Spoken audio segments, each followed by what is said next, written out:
deal with airplane peanuts? Tom Segura's new show just came out on Netflix, and for some reason, everybody is angry. From headlines calling it disgusting and demented, to Tom's own mother saying it's an insult to humanity, it's safe to say Bad Thoughts is not for everyone. Our mouth is hanging open. Now I get some eyes being covered. I'm sorry. That made me squirm. Tommy, that's not funny. This is so disgusting. I am beyond vomit. It's an insult to the humanity. To humanity.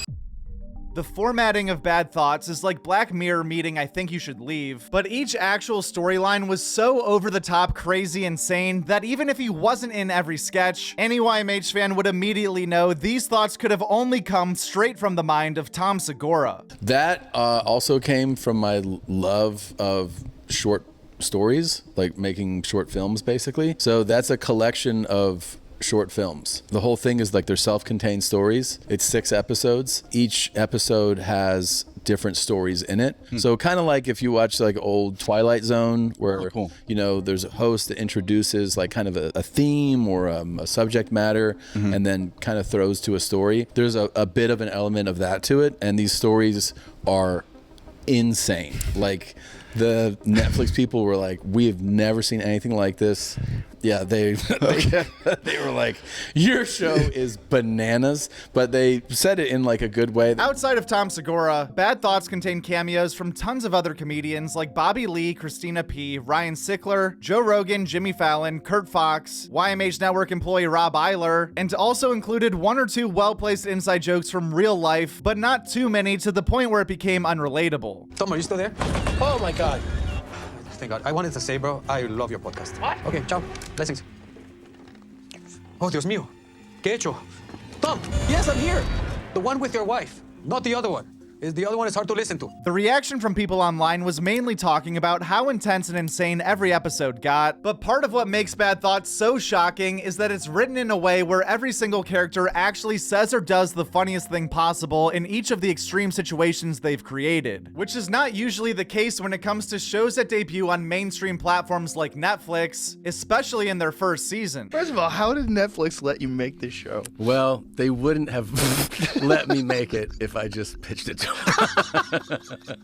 What did you do? I made a few and showed it to them. Oh my God. Because I knew that that if we... You can't give anybody like the script. No. No. The script won't work. The 6 themes that make up each episode are jobs, success, family, love, communication, and health. My personal top 3 have to be the nursing home, the airplane landing, and the Garth Brooks sketch. But like some of the articles have mentioned, there were definitely a few moments that got to the point of having to look away. For me, it was the sister on the back and the barista murdering where I had to cover my eyes like a child. Both of these premises were still funny and had good endings, but after seeing the full project, it makes sense why multiple Netflix employees had to leave the room during the first internal screening. They even told me, they were like, we screened it for internally and we had people who left the meeting and then they came into the guy told me they came into my office and they're like, hey, do you have any more of that we can see? Oh, wow. So it's like they were reluctant to say they wanted to see more in front of other people.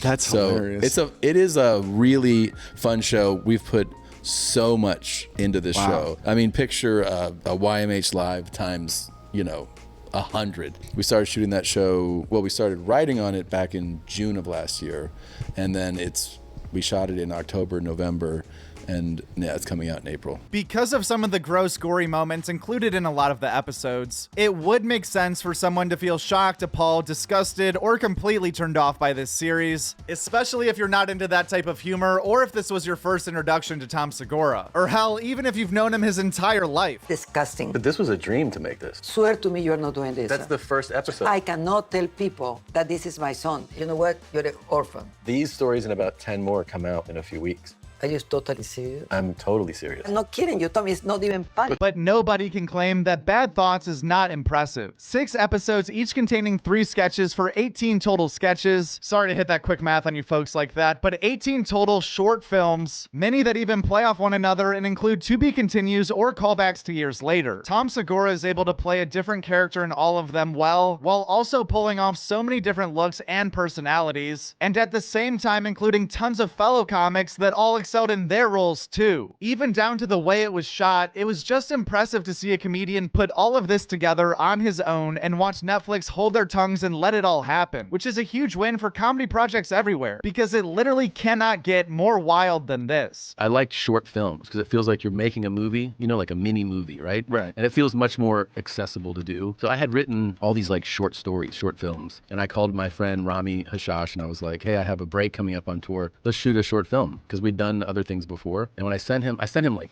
10 different scripts. He was like, what if we did 3 of these? I was like, how can we do 3? It was like, we'll shoot like 11 days in a row. We can do 3 of these stories. And even then I wasn't thinking of like having a television series. I was just like, oh, it'll be fun to make these stories, you know? After we shot those 3, it was clear that we had like the, you know, the bones of a show. Like, what if we did a show that was based on short stories, you know, like short films, basically. There's another few that were in the original. And when I sent them in to Netflix, they're like, this is insane, but like, we'll make 6 episodes of this.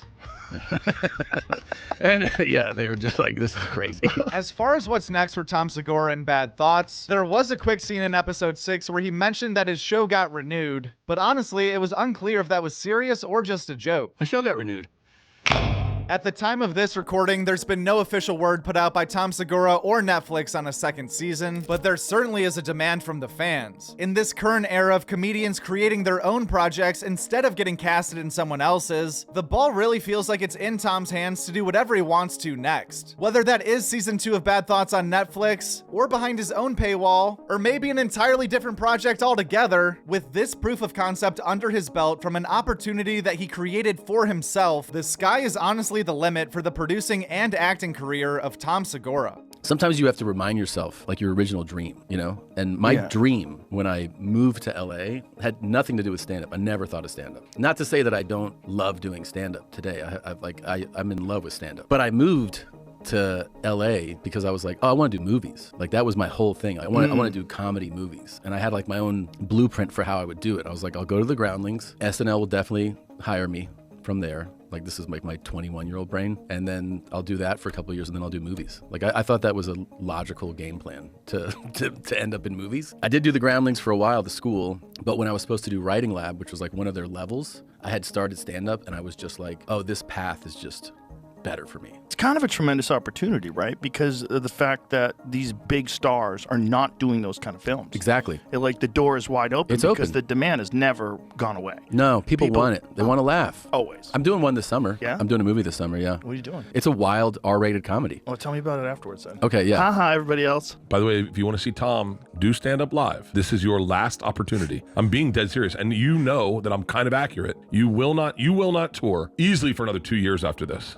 Easily, and I will be shocked if you tour at all ever again. I love doing stand-up though. I know, but you'll do it at home and you're not going to tour. I'll I do can it at already home. tell. Okay. Guest spots from last week. The Joe Rogan Experience sat down with Cody Tucker, Harold White, Rick Doblin, and Tommy Buns. Kim Congdon and James McCann were the guests on Kill Tony. Nate Marshall and Sean Gardini were on Matt's Secret Podcast. Jared Freed sat on the couch with Soder. Mike Birbiglia came all over your mom's house. Story Wars was a battle between John Christ, Robert Kelly, and Zach Amico. Wes Huff was on Flagrant. The Almost Friday Boys were on Whiskey Ginger. Two Bears, One Cave was Nori, Bo Allen, and Jason Kelsey. Paul Rudd took his shoes off with Rick Glassman.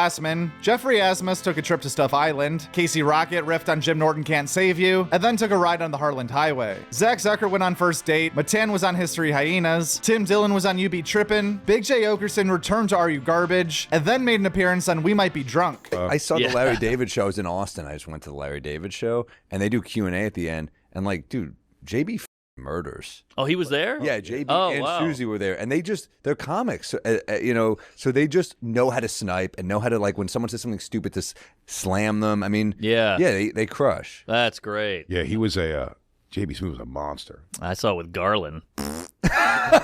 Caleb Presley visited his old friend on This Past Weekend with Theo Vaughn. Jiawing Summers and Sabu were on Legion of Skanks. You Know What Dude featured Daniel Lobel and Rich Voss. Rich was also on The Church of What's Happening Now. Honest Vabe stopped by Camp Gagnon. Sagday DePod had on Greg Stone. Lil Sasquatch and Connor Mook were on Durag and the Deer Tag. Sam J was on Birdcast. Michelle Lee hit the links on No Bad Lies. The Fold released episode 3 featuring Kim Congdon, Uncle Laser, and Hassan Ahmad. Kim also sat in The Way Back. Miss Pat was on Beanie and with Jordan. Tom, Aaron Weber broke bread with Tom Papa, and we interviewed Adam Ray right here on Joke World. And that's the best part of the show is, like tonight's show, we have an outline for the guests, and I have games and a few things that are set, but the whole show is unscripted. Everything that's going to happen on stage hasn't happened before and won't happen again, and that's really like an exciting element to the show. And I think what people dig about it, why people come to multiple shows and people from flying all over to come see it, and it's fun for the guests too because it is something different. It's not, you know, I try to say when I'm pitching it to them, like, it's not a podcast, but it's not like I'm still a,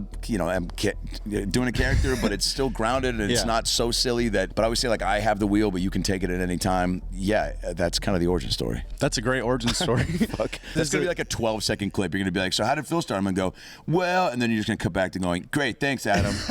As far as brand new stand-up comedy specials that are either out right now or coming out soon, we still don't have a ton of new stuff, but David Spade Dandelion is out on Prime Video. Ali Sadiq, My Two Sons, just came out on YouTube and has already passed 1 million views. And Joan Rivers, a Dead Funny All-Star tribute, came out on Peacock and featured a few other comedians like Nikki Glazer, Howie Mandel, and Sarah Silverman. We also have a few specials that are in the works right now that will be coming out soon. That list starts off on May 16th with Mateo Lane, the Al Dente special, coming out on Hulu. On May 21st, Joe List's Small Ball premieres in theaters all across the country, so be sure to mark your calendars for that day, because Brett Weinbach also has a new special coming out on YouTube that same day titled Popular Culture. On May 24th, Gerard Carmichael, Don't Be Gay will be out on Max. May 26th, Mike Birbiglia, The Good Life comes out on Netflix. And June 1st, Giannis Pappas, Property Owner, will debut on YouTube. And some new stand-up that isn't technically specials. Chrissy D uploaded a 48-minute video titled What You Should Never Say About the Pope. Josh Johnson also released his weekly stand-up set about Canada and the United States. There's also new episodes out right now of both Roast Battle and Stand Up on the Spot. And Ryan Long uploaded an onstage reaction to Bill Belichick's Crazy Girlfriend. I was just gonna get political for 1 second because I do believe that they should release the hostages, and by that I mean Bill Belichick's girlfriend should release him. By the way, I'm not confused by it. I know a lot of people are like, why would he do that? You know? And you're like, he likes young and she likes money. Like, it's not that complicated, but... And last but not least, please let me know your honest opinion on Bad Thoughts in the comments below and how you watched it. Whether that be binge watching, in parts, by yourself, with friends, you get the gist. Also, for anyone looking for more Joke World content and interviews, check out the recent video with Adam Ray and Jeremiah Watkins after this. The old 2 for 1, as they say. We also have 2 other videos interviewing Tom for all the mommies out there. And by the way, I would just like to say thank you so much again for every single person who has pressed subscribed or watched a video or just done anything with Joke World in any way. Even if this is the first video you've ever watched, I really appreciate your support and would love to pay you back with some free Joke World stickers. This is my little drummer boy offer to anyone in the comments who likes this channel and would like to receive some free stickers in the mail completely free of cost. Just fill out the form in the description below and a few of these bad boys should show up in your mailbox within a matter of time. What that matter of time is, I'm not really sure, usually a few weeks, but they'll come. They always come. At Joke World. That's it, at Joke World. And the world is WRLD. That's a great YouTube channel, Joke World. Check it out.